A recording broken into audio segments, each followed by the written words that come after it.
My parents took me to court over a truck, a 2021 Ford F-150 Lariat that I bought outright with $78,400 of my own money after 8 straight years of 80-hour weeks in the oil fields.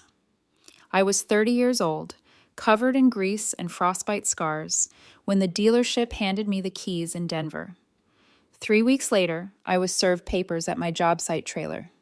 Robert and Diane Jones, Vru Dora E. Jones, demanding I surrender the title to my 26-year-old sister Jordan because she needs it more.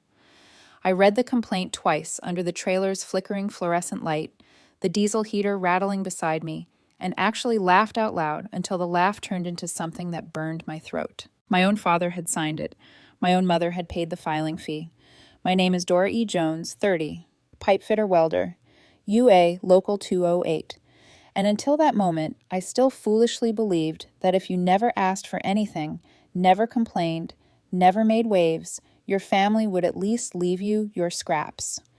Turns out scraps are still too much when the golden child is hungry. We grew up in a 1970s split level in Aurora, Colorado, the kind with orange carpet and wood paneling that smelled like Pall Malls and resentment. Dad, Robert Jones, 58, retired. Air Force Master Sergeant turned construction superintendent, ran the house like basic training. Mom, Diane, 56, part-time receptionist at a dentist's office, spent her life translating Dad's rage into guilt trips soft enough that you almost thanked her for them. Jordan arrived when I was 4, screaming and red-faced, and from that day forward, the entire family orbit shifted to keep her in the center. I was the practice kid. She was the real one. At 8 years old, I was mowing 3 lawns every Saturday to buy school clothes. Jordan at 8 got a PlayStation because she is sensitive. At 14, I was flipping burgers after school. Jordan at 14 got a used Mustang because she needs to build confidence. At 18, I left for the Bakken with a duffel bag and $400. Jordan at 18 got a brand new 2017 Ram 1500 because college is stressful and she needs reliable transportation. That Ram got totaled 6 months later when she wrapped it around a telephone pole doing 95 in a 45. Dad called me at 3 a.m. from the ER. Your sister's going to need another truck. Dora, you're doing good up there, right? I sent $12,000. Dad never said thank you, just Jordan appreciates it. I lived in man camps that smelled like feet and despair. Worked 110 hours a week during turnarounds when prices spiked. Froze at 40 below. Thawed my hands over barrel fires, saved every single overtime check. No bars, no dating, no new boots, until the soles literally flapped. By March 2024, I had $92,000 in a high-yield account and an 810 credit score. I walked into Frontier Ford in Denver and picked the exact truck I wanted. Magnetic gray, 3.5 EcoBoost, every option that mattered. Sticker price, $78,400. I paid $50,000 cash, financed the remaining $28,400 at 3.9%. Title in my name only. Colorado plates, Dora 1. I was stupid enough to drive it to my parents' house that Sunday. Jordan was on the porch at noon, smoking weed, wearing the same hoodie she had worn for 3 days straight, her eyes locked on the truck like a coyote spotting a lame calf. Holy hell, sis, that's mine. I laughed. Negative. She circled it, ran her greasy fingers over the hood, opened the door, sat in the driver's seat, adjusted the mirrors, took a selfie with the steering wheel, posted it before I even pulled out of the driveway. Big sister finally came through. Blessed new whip. I made her delete it. She smirked. Relax. Just playing. Mom cried happy tears, hugged me, took 100 pictures. Dad was at work. I left feeling like maybe, just maybe, they had finally seen me. Monday morning, Jordan posted again, this time public. A photo of herself in the driver's seat, my plates clearly visible. Caption, when your sister takes the self-made route, uses the 50 grand grandpa. Secretly promised me for my first real truck and buys herself the exact one I showed her on my vision board. Real classy, Dora. Some of us are still struggling with student loans and mental health, but go off, I guess. The post blew up. 2,800 likes in 24 hours. Comments from people I had not spoken to in 15 years. What a selfish witch. Typical oldest child syndrome. Prayers for Jordan. Disgusting behavior.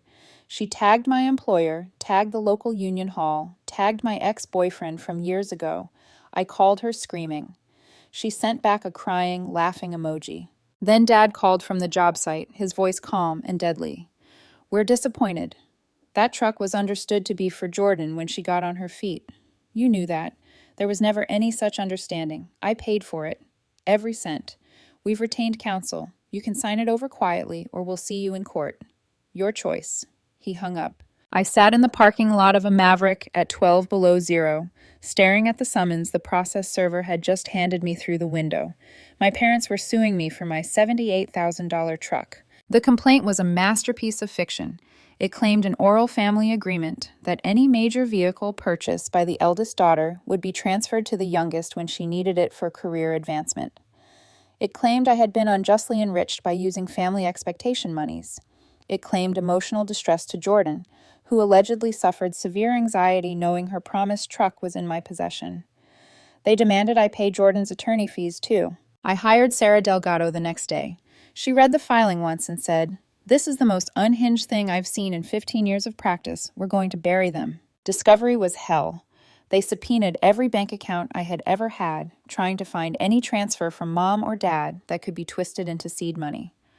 They found nothing. Then they subpoenaed my coworkers, asking if I had ever bragged about getting the truck Dad promised Jordan.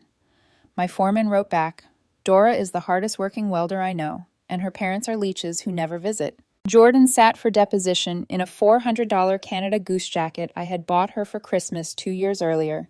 She cried on cue, said I had bullied her whole life, ruined her relationships, destroyed her credit by not co-signing loans she never qualified for. Said Dad had promised her an F-150 exactly like the one I bought since she was 12. Sarah just took notes, calm as stone, and told me quietly, "Let them keep talking. This isn't over yet." Sarah played the ring footage. Jordan at 2:14 a.m. in my apartment parking lot trying to hotwire my truck, giving up, then keying "Gimme" down the driver's side. $4,200 in damage. Jordan claimed it was just a prank. Mom's deposition was worse. She brought tissues, dabbed dry eyes, talked about how I had always been cold and distant, how Jordan suffered from depression and needed the truck to get to therapy appointments 12 miles away.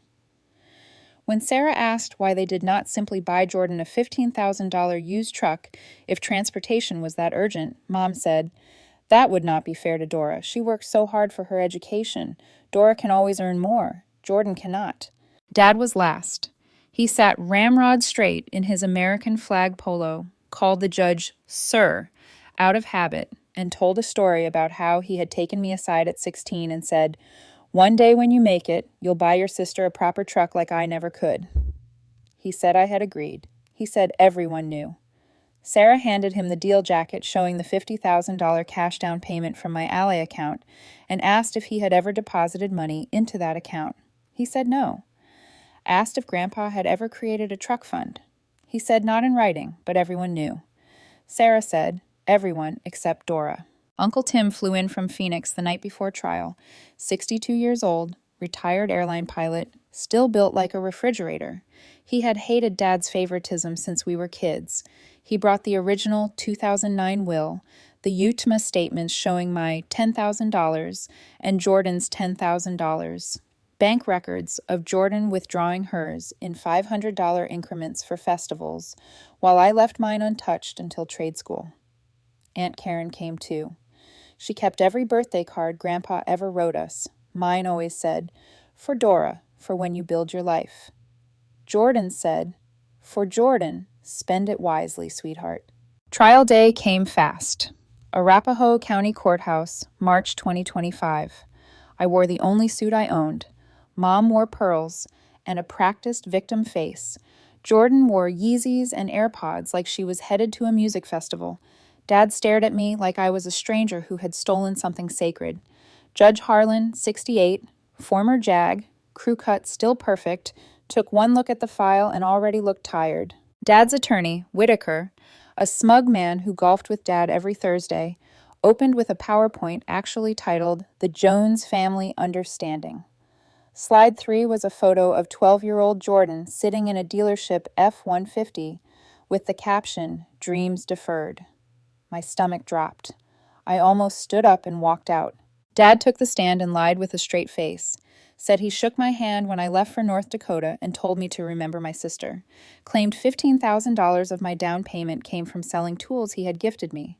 Sarah introduced receipts showing I bought every tool with my own credit card. Mom cried about Jordan's suicide attempt at 19, news to me, and how the truck would give her purpose. Sarah introduced Jordan's Instagram from the week before, shirtless mirror photos in Cancun with the caption, "Living my best life, no depression here." Jordan's performance was almost impressive. She talked about nightmares and panic attacks, about how she could not sleep knowing her truck was out there with me driving it, said she had started drinking again because of me. The judge did not blink. Then Sarah stood. "Your Honor, the defense calls Jordan Jones." Jordan smirked as she walked past me. Sarah started gentle. "Miss Jones, you currently live rent-free in your parents' basement." "Correct. You drive your mother's 2022 Suburban when you need to." "Correct. You posted from Tulum, Mexico 6 days ago." "Correct." "Objection. Sustained." Sarah switched gears and played the ring footage again, Jordan keying my truck.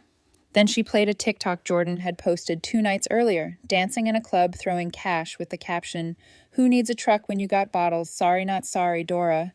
The courtroom murmured. The judge banged the gavel so hard the water pitcher rattled. Uncle Tim took the stand next.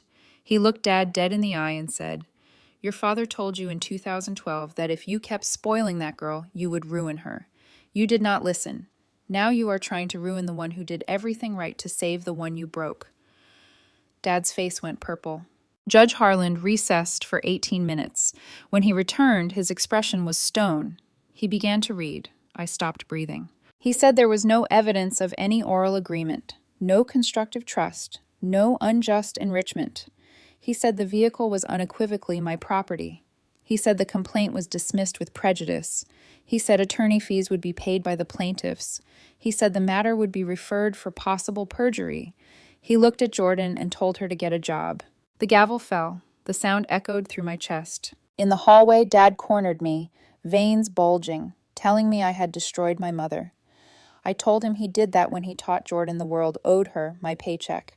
Mom wailed and asked how I would live with myself. I told her better than I lived with them. Jordan shoved my shoulder and told me it was not over. I looked at her and told her to touch my truck again, and I would have her charged. She flinched. It was the first time in her life. Outside, snow fell softly. Sarah high-fived me on the courthouse steps and said I had finally grown a spine. I laughed until my ribs hurt. That night, union friends showed up with coolers and a keg. We drove out to an empty field, built a bonfire, and drank until the stars blurred. I did not cry until 4 a.m., sitting alone in my truck with the heat blasting. Hands on the steering wheel that was finally, legally, mine. 6 months later, Jordan totaled Mom's Suburban driving drunk. Dad called me from an unknown number asking if I could co-sign for another vehicle, just until insurance cleared. I let it ring until it stopped. Mom texts on holidays now. Your sister is really struggling. I leave her on red. The truck has 112,000 miles on it now. A chipped windshield from a rock in Wyoming. A dent in the tailgate from backing into a compressor. Coffee stains ground so deep into the carpet that detailers gave up. It smells like Red Bull, welding smoke, and freedom. Some nights on location, I park under the truck near the flare stack, lie on my back, watch the flame burn 100 feet into the dark, and think about the girl who used to give her little sister the bigger half of every candy bar. That girl is dead. I buried her the day a judge said my name and sole owner in the same sentence. My name is Dora E. Jones. I am 30 years old, debt-free, driving the truck I paid for with skin, sleepless nights, and loneliness nobody will ever refund. And if my own father ever tries to take these keys again, he will learn that the woman he raised to endure everything finally learned how to stop.